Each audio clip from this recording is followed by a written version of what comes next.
आपकी in hand basic salary हो सकती है कम नए लेबर कोड की वजह से। समझाता हूं कैसे इन सिंपलेस्ट वे।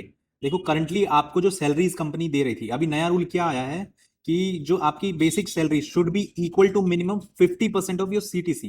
कंपनी पहले क्या करती थी कि आपका जो बेसिक सैलरी है वो लोएस्ट रखती थी। उससे क्या होता था कि आपका पीएफ में कंट्रीब्यूशन लोएस्ट जाता था कम, प्लस में ग्रेचुटी बेनिफिट्स भी है वो भी कम जाता था। अब अगर मान लीजिए आपकी बेसिक सैलरी ही 50% हो जाए तो आपका PF contribution is equal to employer contribution plus employee contribution 12-12%। तो अगर बेसिक सैलरी ही 50% है तो ऑब्वियसली ये 12-12% भी बढ़ेंगे इन प्रोपोर्शन सेम मैनर में। तो इससे क्या होगा, आपकी जो इनहेंड सैलरी है वो कम हो जाएगी ऑटोमेटिकली। देखो बट एक लूप होल है, जहां तक मैं देख पा रहा हूं कि कंपनी चाहे तो पीएफ को 15,000 तक बेसिक तक रिस्ट्रिक्ट कर सकती है, मतलब PF is equal to 12% of your 15,000। But company शायद यही करेंगी ताकि आपकी इनहेंड सैलरी कम ना हो।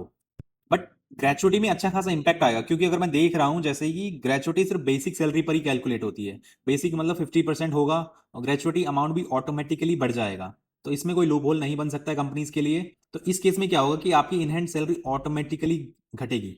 देखो ग्रेचुटी एलिजिबिलिटी को लेकर भी काफी कंफ्यूजन है। नया कोड क्या कहता है कि ग्रेचुटी 1 साल में मिल सकता है, लेकिन ये सिर्फ फिक्स टर्म एम्प्लॉयज के लिए है। मान लीजिए आपका कॉन्ट्रैक्ट एक फिक्स टर्म के लिए है, 2 साल 3 साल 5 साल के लिए, देन आप एलिजिबल हो 1 ईयर वाले ग्रेचुटी के लिए। लेकिन अगर एक लॉन्ग टर्म एम्प्लॉय हो, आप परमानेंट एम्प्लॉय हो, तो देन आपकी ग्रेचुटी 5 साल के बाद ही मिलेगी आपको। देखो ग्रेचुटी का टैक्स इशू क्या है, इवन दो ग्रेचुटी अमाउंट बढ़ेगा लेकिन टैक्स फ्री लिमिट जहां तक देख पा रहा हूं वो 20 लाख तक ही है। मतलब ज्यादा ग्रेचुटी इज इक्वल टू ज्यादा टैक्सेबल अमाउंट। बट एनपीएस में यहाँ एक सिल्वर लाइनिंग मिलती है, अगर बेसिक सैलरी बढ़ेगी एम्प्लॉयर एनपीएस कंट्रीब्यूशन 14% तक फ्री हो सकता है, even in the new tax regime. तो लॉन्ग टर्म के लिए तो आपके लिए फायदेमंद है, बट शॉर्ट टर्म में आपको थोड़ा सा लॉस हो सकता है 2-3% इंपैक्ट करे आपकी सैलरी का। If you like this video share in your friend circle.